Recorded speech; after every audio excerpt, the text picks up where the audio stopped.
This is LA's first. Live from Los Angeles, welcome to the Dr. Erin Show. We're all about manifestation, transformation, and breakthroughs.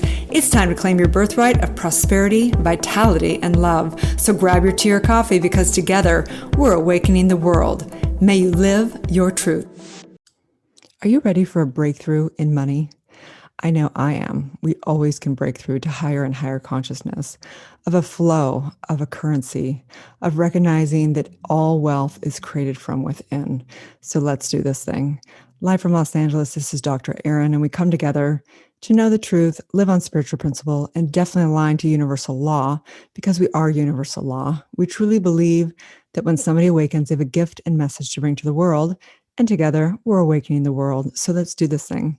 This is a new series on the podcast on money breakthrough. I am so incredibly excited for this series because I know it's going to transform so many people's perspective, their consciousness, their way of thinking around money, around the flow, around the currency.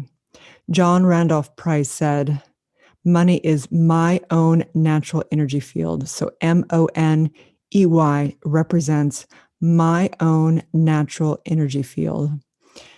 So we're going to break on down, you guys, the metaphysics of money, the metaphysics of how to get in flow and in the currency of the truth of the expression of the energy that you are backing. So let's break this on down.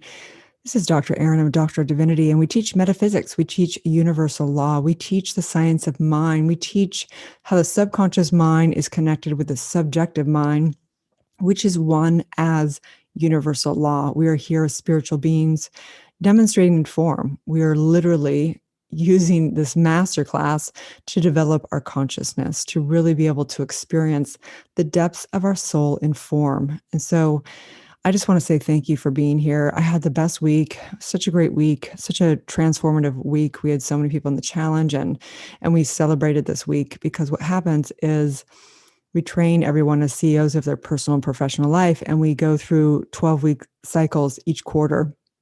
And at the end of the quarter, we celebrate. We celebrate all the wins. We take inventory. We take a look at what worked, what didn't work. We recreate our life purpose statement.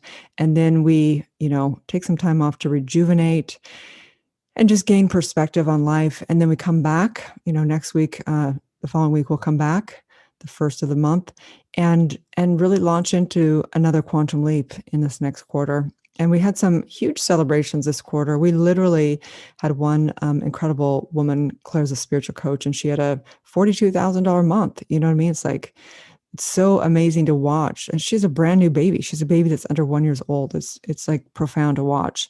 We had lots of women hit 10,000, 10,000, 10,000, 10,000, 20,000, 30,000 months. And I have to say that it's not about the money, because we celebrate just as much when someone's had a huge breakthrough and doing their trauma work and having a great, relationship with their mother. There's another woman in our group, and she had an incredible quarter. She said her life is going to be completely changed with her lineage. She did lineage work this quarter, and just her relationship with her mother and who she is and who she's showing up with for her family, it's just the biggest transformation. And we celebrate all of it. But money's important to celebrate, especially we have majority of women, we have a few men, and it's important to understand our worth. Money comes down to worth, and we're going to break on down how to break through this stuff, how to really transform our money mindset, transform our action and our identity around it truly and truly. And so I just want to celebrate everybody that listens to this podcast, everybody in our community, everybody that was in the 5-day challenge, everybody. I know that if you're on this podcast, it is because you've had a spiritual calling and we believe in you. It doesn't mean that you need to be a spiritual entrepreneur, but I know that we believe in you, that you can really know thyself, that you can be enlightened in this lifetime. I know that for sure. Shouting out to Miriam as well, who is in our community. And Miriam she wrote a book this month. Her book came out on poetry, all of her trauma and how she transformed it and a bunch of stuff. But this woman's been so amazing to watch because I first did trauma with her in the beginning and just watching her bloom. And I swear this woman's enlightened, the stuff that comes out of her mouth now is she just gets it. She so gets it. It's amazing to watch everyone in our community. So let's break this on down, you guys. Money breakthrough. We're in a money breakthrough. We're going to be doing a podcast series on this. And you're going to be learning everything. Like today, we're going to go through the metaphysics of money. I'm going to also go through some different books, like abundance book and a bunch of different prosperity, metaphysically based books on money. I'm also going to teach you some great prosperity principles, things that the distinctions I use to become a self-made millionaire and the flow of money and all the above, and also breaking down your trauma around that, around how it really plays into your ability to have money and make money. So let's do this thing. We start by knowing the truth. Let's take our hands and put them together. You can rub them together if you want. Take a deep breath in through the nose. Hold it in the air as much as you can, allowing the prana, the intelligence of the breath, to energize every cell, allowing yourself to receive and give all that energy flowing as one thing, in and out, right? You can exhale out whenever it works for you. Inhaling again through the nose. And exhaling out. And I just recognize this one thing called energy. I recognize even behind the energy, if you will, is spirit, is consciousness, directing energy. I recognize that is the untouchable. That part, that true essence of all of life is the presence. And in that field, in that gap, in that place, it's beyond all form. It is consciousness. And in that consciousness, I recognize that that one first cause is spirit, is divine, is God, is your true identity. And I recognize that that one source has created every last drop of all abundance, all prosperity, all wealth, all money, all gold, everything on this planet, in this universe. I recognize that the truth of all abundance and prosperity is remembering the truth of who you are. You are an infinite, prosperous, abundant being. You only know abundance. The universe only knows abundance. And I recognize in this that we also can invert it to create scarcity. We can create lack. We can create fear, because it's the one same source that can be used in this relative world for an inverted experience. But I recognize that that same energy that has created bills, that has created fear, that has created, all the things, that in a flash of light of recognizing the cause of that, all is restored. And so I claim my birthright and your birthright of prosperity, of abundance, of love, of having an amazing, incredibly dynamic life of currency, of giving and receiving, recognizing it is all one thing. And so I just say thank you as I feel into the energy around this community and all the people on this podcast listening. I know who you are. I know the abundance. I see you now having aha moments, having breakthroughs, being able to be in flow with money and having a big smile on your face. I feel it right now. The I'm never ever fearing money because you are the creator of money. I say yes. I say yes to prosperity, abundance, cash, monetization, all the above, being able to serve and give and receive all as one, as together we say, and so it is. Amazing. Okay, so, oh my gosh, money, honey. So I want to tell you a little bit about my own personal story around money. So I grew up in basically a pseudo hippie commune in the hills of Santa Barbara. It wasn't exactly a commune, but it was the leftover residuals of the 60s. I was born in the 70s. And I mean, we had, I think we had some crappy little television that had one channel on it. We watched things like Three's Company and Fantasy Island. And I think we watched maybe 3 shows throughout the entire weekend. We just TV wasn't a part of our life. We didn't have computers. Of course, computers were created, but we never had a computer. We didn't have phones. Cell phones were not even available, right? We went to the thrift store for our clothes. Okay. So it was an interesting childhood. Actually, my father and mother got divorced when I was 2 years old, but my father's side of the family was wealthy. So I call it rich dad, poor mom. Rich dad, poor mom. And I always think one day I'll write a book about that, right? There's the Rich Dad, Poor Dad for Dr. Kiyosaki. That's such a great book on prosperity and wealth distinctions. But my life was rich dad, poor mom. And I grew up in the hills of Santa Barbara in somewhat of a hippie commune. And we had very, very little money. And my mom did not work. She lived off, I think, a $300, child what's it called? When you get money from your ex-husband, I don't remember, child support. That's what it's called. I never got that. So I don't know what that's called. Yeah, I think she got something like $300 a month. And of course, I think that her mortgage was paid for, which was this kind of like shack, kind of a home. I mean, it was not a shack, but it was very creaky and it would like move when the wind came through, I swear. And we would go to the thrift store for our clothes, and we never went on a vacation pretty much. Well, we never went on vacation. I never even stayed in a hotel room ever in my childhood, I don't think. And then I would have these times that I'd go down to my father's family.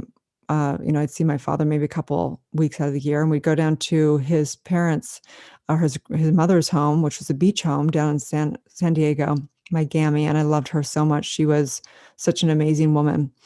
And what happened as a little girl is I correlated kind of chaos to being poor, and I associated love and harmony with having money, because when I went down to my father's mother's place, she was very probably a little bit OCD. She would have us wash our clothes every single morning. She was very organized in everything. Everything was nice. We would, go up like shopping in the morning, and then we'd go down to the beach and be in the ocean all day long. And then we'd have meals, prepared for us, and everyone would get dressed up for dinner for an early cocktail party, and then whatever. As little children, obviously we didn't drink. But the point is when I was at my mom's, I love my mom and we have the most amazing relationship. But my mom was she was a bit lost. She didn't have support. Her parents basically disowned her because she had married somebody with money and they didn't like them because they were of color. And so it's like I came from kind of two universes, and it's something that I don't think people know about me, but my mother's side of the family had some indigenous, it was like I lived in a family of color, and then I also lived in a white, privileged family, and both were amazing people. Actually, my father's family was really very sweet. My mother's mother was kind of not that sweet, honestly, and so it was really interesting, the association I made between money and what it meant to be in life. So I decided very young at an early age. And the reason why I'm telling you this is because I want you to kind of track your childhood, track what went on for you. And I will never forget, there was a moment. What happened was, it was my sister's birthday. I don't know how old she was. I don't know how old I was. I would assume I was 5 or 6 years old or something like that. And it was my sister's birthday, and she had decided that she wanted to go ice skating for her birthday. There was a rink down in Santa Barbara. And the day of my sister's birthday, my mom came to me and she said, I can't afford to take you. Your sister has 2 friends going, and I can't afford all of you. So you're going to have to stay home when we go ice skating. And I remember being devastated, like literally devastated. It was a traumatic, I was bawling. I had put such meaning around it. I was like probably hyperventilating. I was so upset when they were leaving and driving off. And I remember in that moment that day deciding, and I decided I was going to have money when I grew up. I decided no matter what, I don't know how, but I'm going to have money. And sure enough, just like we know commands work, when you decide in the middle of a traumatic incident, you decide the decisions you make around all of life, your subconscious mind works for that. So what happened? I began to grow up. I actually got my first job in junior high. I started cleaning my mom's friends' homes and work offices. I waited tables when I was 15. I actually lied about my age and got a waiting job because you're supposed to be 18 years old in California back then. And they obviously didn't have the systems today. They couldn't track it. And I started waiting tables. And I remember I was making decent money even at 16. I think I'd made like, $2,500 a month, which is a lot of money back in the day. And I began to save money. And obviously you guys know my story about, all my story about being bulimic and date raped. And then I had a stillborn at 22 and all that. We're not going to get into that. But the point is that after my stillborn at 22, I got pregnant with my son. And as soon as my son was, I think he was 5 months old or something, I went back and I was in college. I was waiting tables. So I waited tables, and I remember I could barely even put food on the table. There was actually a time when I had a hard time even buying groceries. I was really broke, but I was saving money and I had committed to saving money. And so I was doing my spiritual work on one side. I was doing all my other entrepreneur stuff. I began to buy and fix up homes. And I had like a double life. I saved $1 million. Okay. And I'll never forget it because the day I realized I was technically a millionaire because I was looking at assets and what they were worth and how much money I had in the bank and all my kind of breakdown of my assets. I realized I was a millionaire. And in that exact moment, I realized that it was nothing of what I thought it was because I thought that if I just became a millionaire, if I just had enough money, then I would be happy. Then my life would be complete. Then I'd feel prosperous.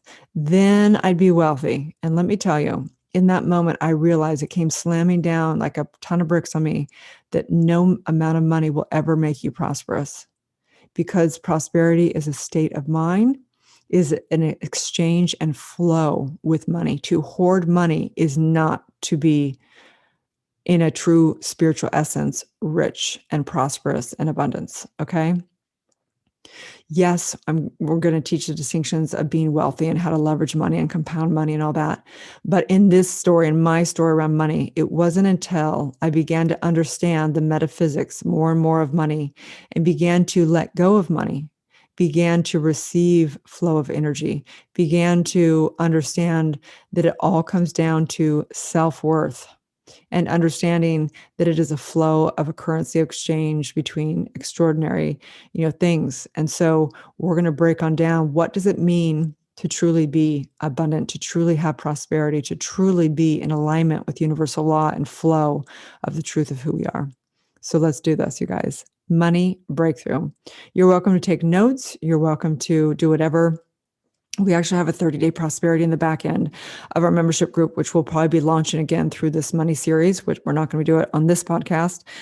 We may, though, we don't know when this is going to come out. So it could be on the back end at the end of this podcast for a prosperity program we might be running. Okay. So one, I just want to acknowledge you for taking the time to listen to these podcasts and invest the time in yourself. And I acknowledge and ask that if you get a lot out of this podcast, that you give a review and that you share it with a friend, because this is wisdom that is really important for this planet and important to be able to bring truth and help people in their suffering and help them live the truth of who they are. So yes.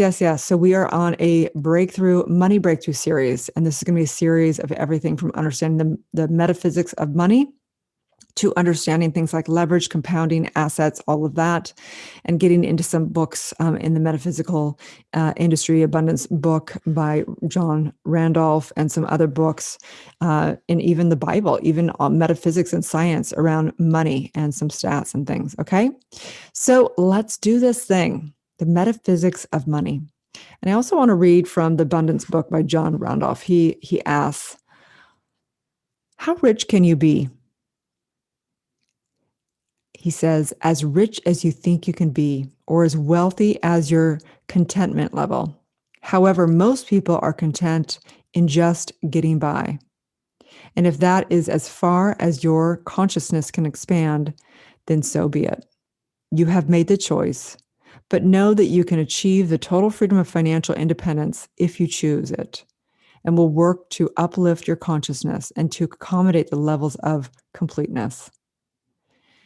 He does refer to Jesus, and know that we refer to science, philosophy, and all religions and everything. So I want to make that distinction here. He says, when Jesus told us to seek the kingdom, and we say, seek the kingdom, right? He didn't just say to try for a little bit of the kingdom or half of the kingdom.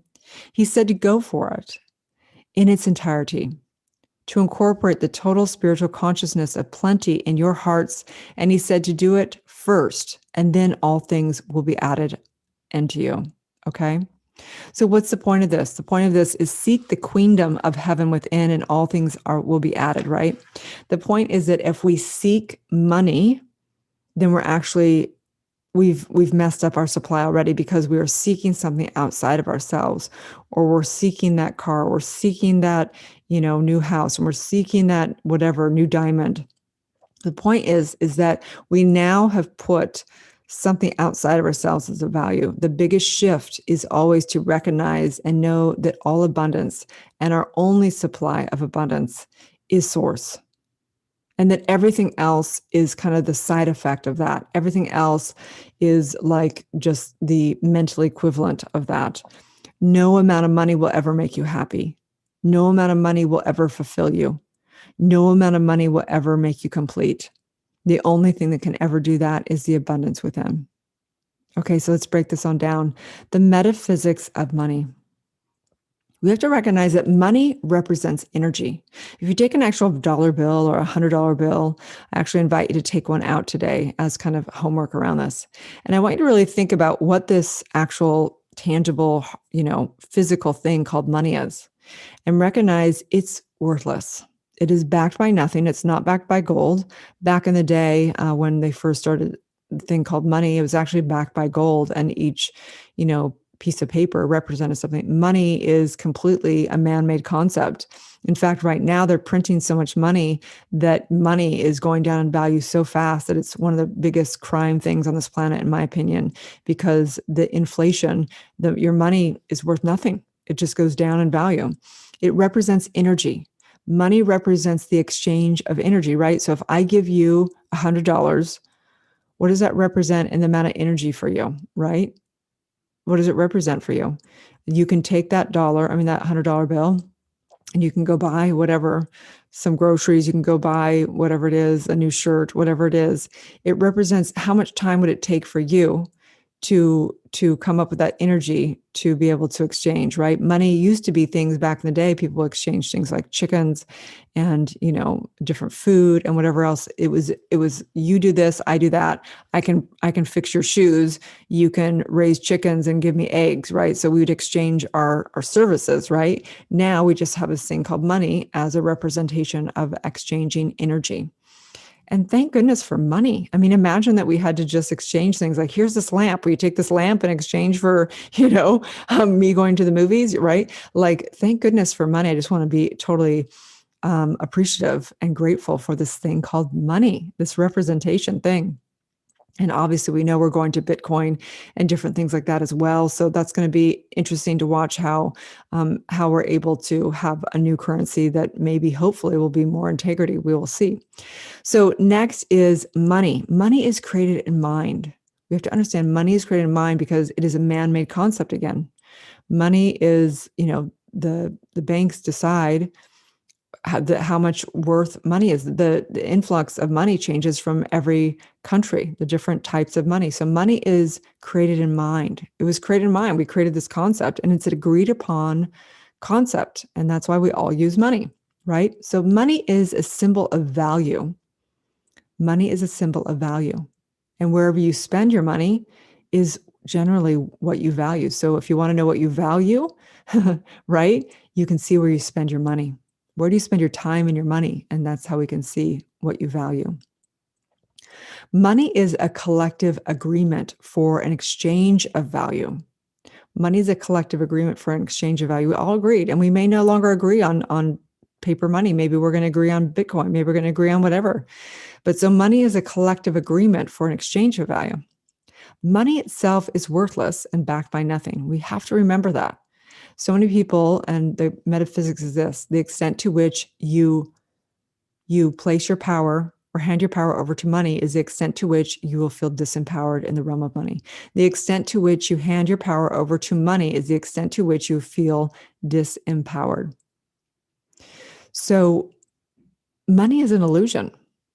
It really is. The paper that makes the money is real. Money is an illusion.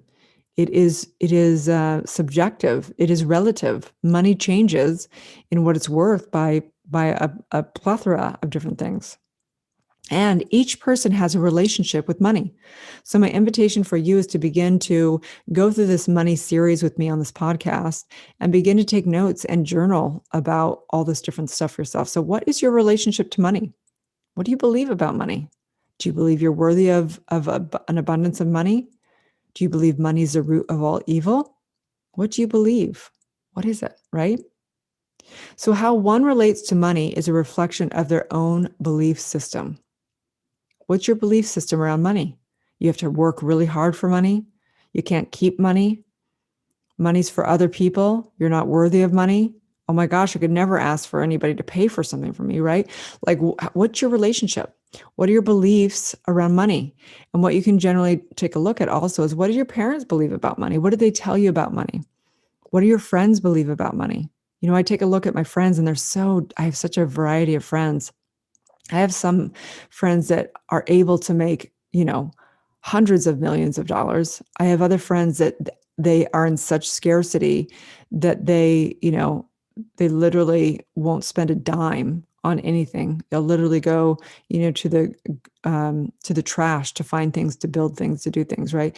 Like, so it just depends. Every relationship is very interesting. I have friends that have such flow of money that they make it as fast as they can spend it, and they make it again as much as they can spend it. And I'm here to say that I don't believe there is one relationship with money that's better. In that, for one person, they really value a lot of net worth, and they value that, and they get to have that. For other people, they love to be in flow with it and give it and receive it and not hold on to it. And so I invite you to take a look at what you believe, what's good, what's bad when it comes to money. How should you spend money? How shouldn't you spend money? And taking a look at that is all judgment. And as long as you stay in judgment, you're going to repel your good. That money in a relationship is unique for each individual. And I honor each individual's truth. And you get to recreate your truth. If how you're living are you actually thriving? Are you actually being able to express the depths of your soul and form? Then great. If not, then let's make a big breakthrough and shift to this. So money is a symbol of self-worth. After working with, thousands of clients, I recognize that it all comes down to self-worth. So when we're doing trauma work around money, it's not necessarily around money. We get into the trauma. It could be something it doesn't even seem like it's money related. But say someone, is raped or molested, or they, got in a big argument with their parents as a child, and they have a trauma. And as we begin to transform the trauma through the E4 trauma method and begin to neutralize that trauma, we recognize the commands that were stated into the subconscious mind. And oftentimes it's something like, I'm not lovable, something's wrong with me, I'm not enough, whatever that is. And so, of course, that's an identity. And the identity goes into all aspects of their life. And of course, it goes into the relationship with money. So if I'm not enough, then how can be enough to have an abundant life, right? So money is a symbol of your self-worth, truly and truly. I often ask people, if you had all the money in the world, and you have a child, what would you give to that child? I'm sure you give them beautiful home and beautiful food and beautiful clothing and all the supplies they need to, create with whatever they need to create with. You would never not give them something that they truly needed to express themselves and to have an abundant life. And so my question is, are you doing that for yourself? Do you believe you're worthy of all the things it takes to have all the tools you need to have a beautiful career that you love?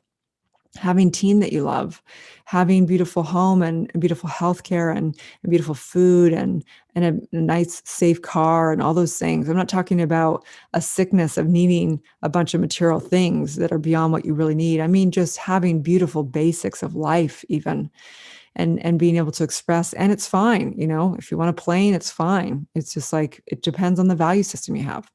So the next metaphysical truth is there are infinite ways to make money. This is the ultimate truth that I always say, and this is what I ask you to do right now in your homework. I want you to write down every last drop of everything that you would like to have. If money was of no object, what would you have in your life?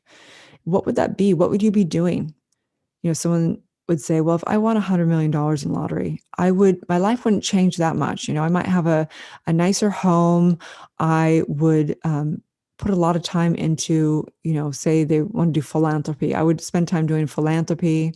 I would be around people that I love. I'd probably take a few beautiful trips throughout the year. And, they say whatever. And then what I want you to do is I want you to put money to that.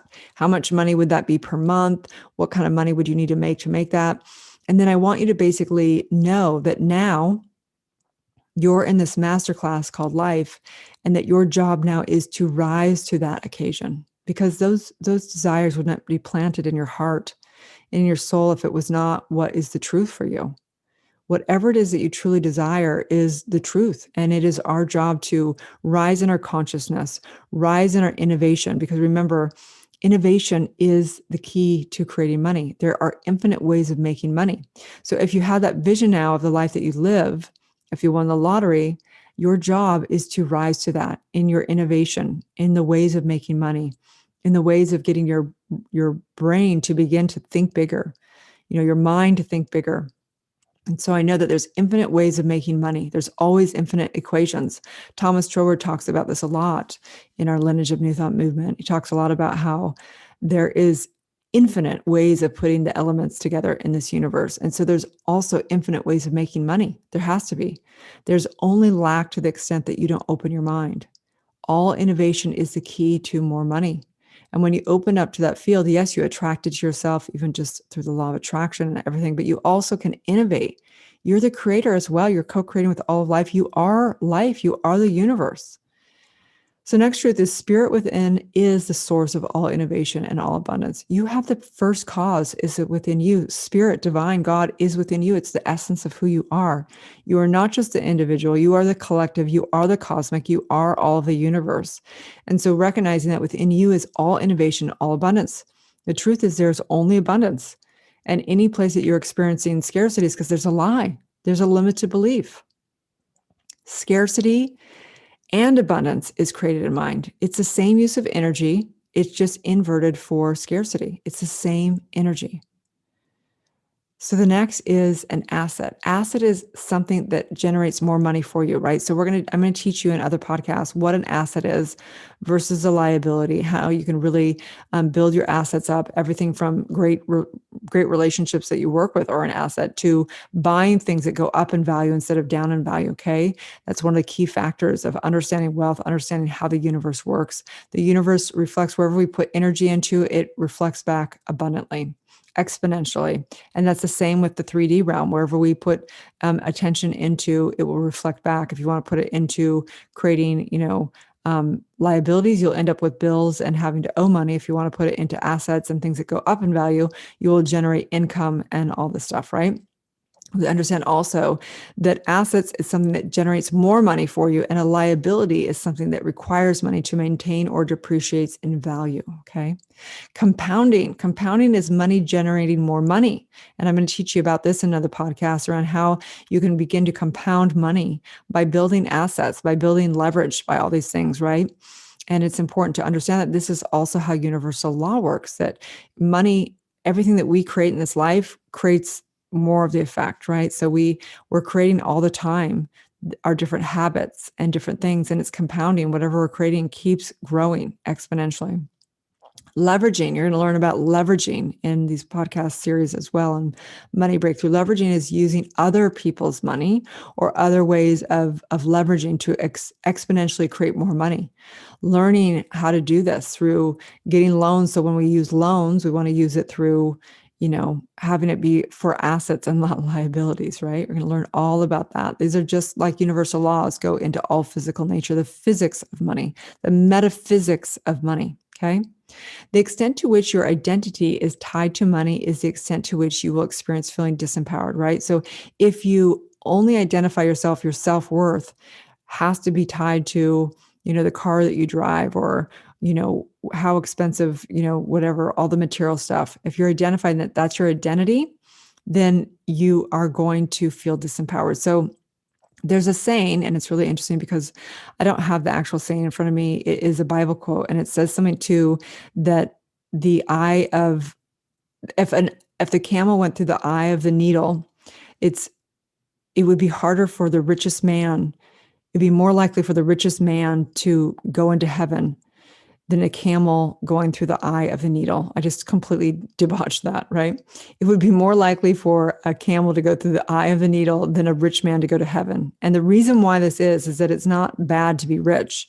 It's that if somebody is identifying as being rich, then they are really never going to be in that heaven within. And it was interesting because one of the practitioners, she had a client that actually was having problems with money breakthrough. And he said, he had been raised in religion, and he was the one who brought that quote and said, I'm having a problem having money because in the Bible it says, about the camel and about the rich man, and why I've always had this whole thing that money is evil and money is bad. And the point is that we responded, and she was asking about what it means, what this meaning in the Bible means from a metaphysical standpoint.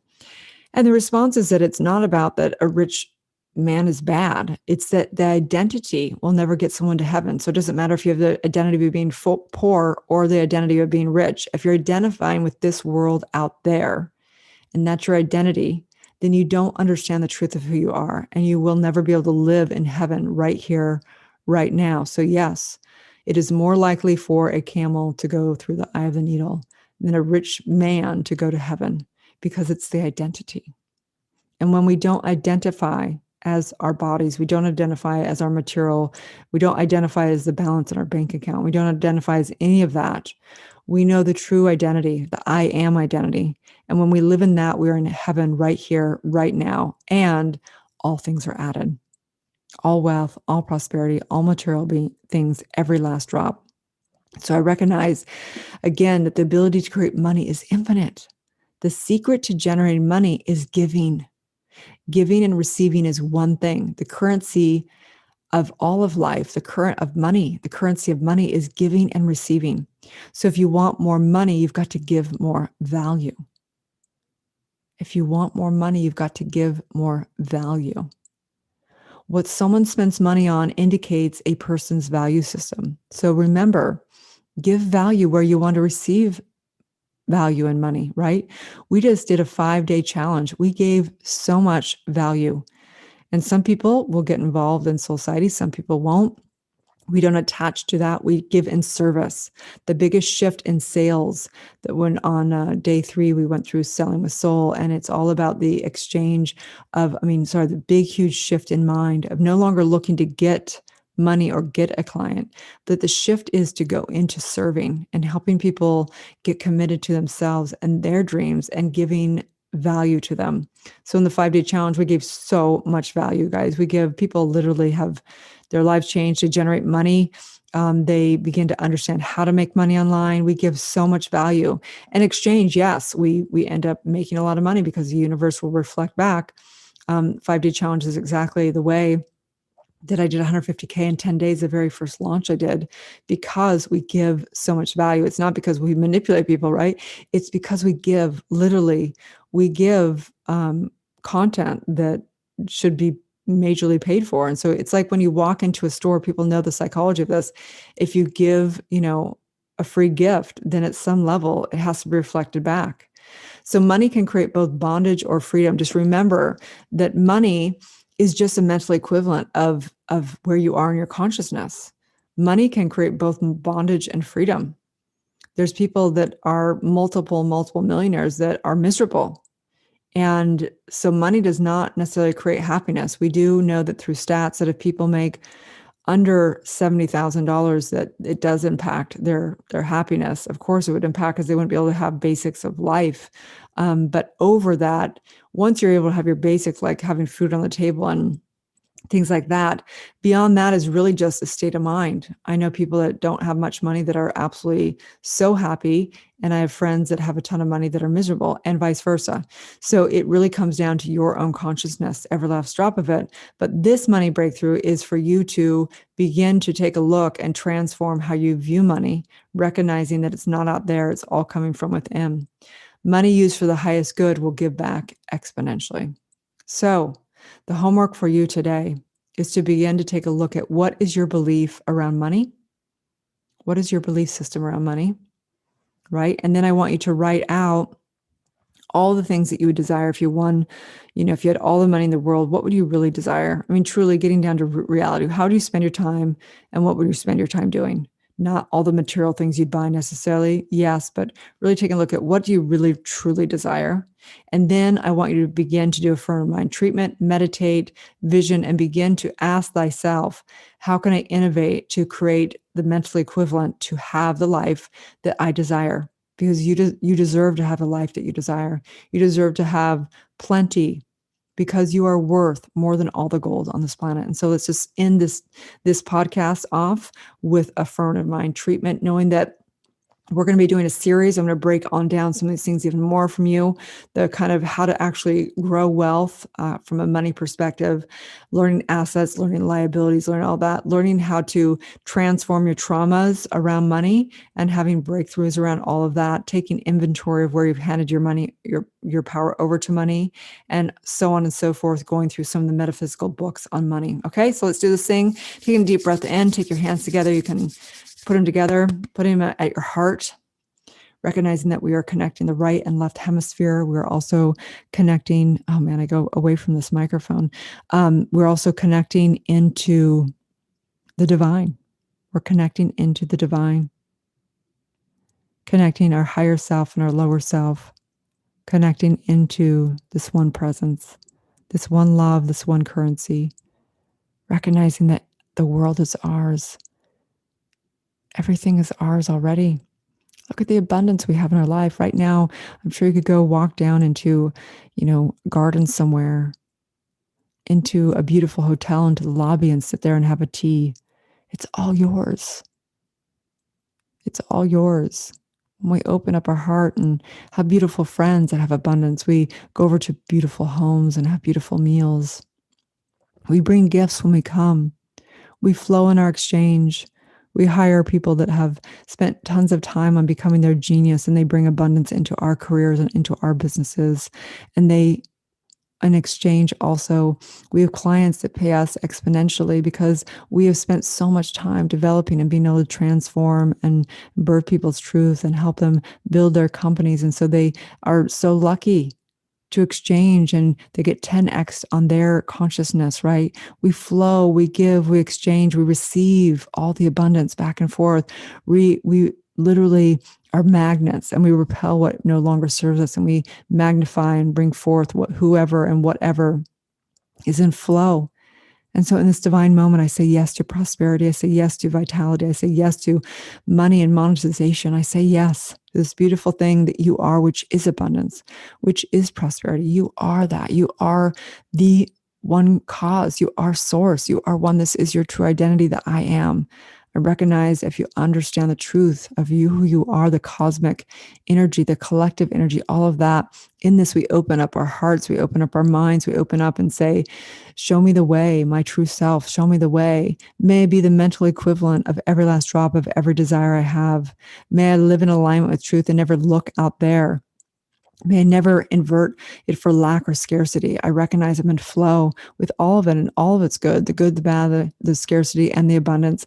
I don't attach because it's not my true identity. And then I go back to source. I go back to that well. I go back to that infinite source. And I know it's all possible. And innovation, in opening up my mind, in creating in this lifetime. I know it's all abundance. It's all abundance. It's all abundance.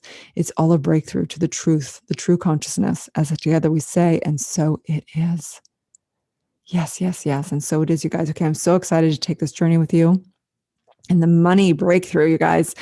So just begin to, again, brainstorm and journal on what your beliefs are around money. And then I want you to make an entire list of everything you'd want in life. And then we're going to begin the spiritual practice of asking our higher self, who do I need to become to be the mental equivalent of all that list? Who do I need to become to understand and not put my happiness based upon that list?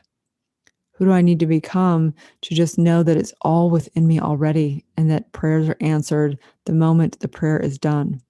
Because the answers are already here in our heart.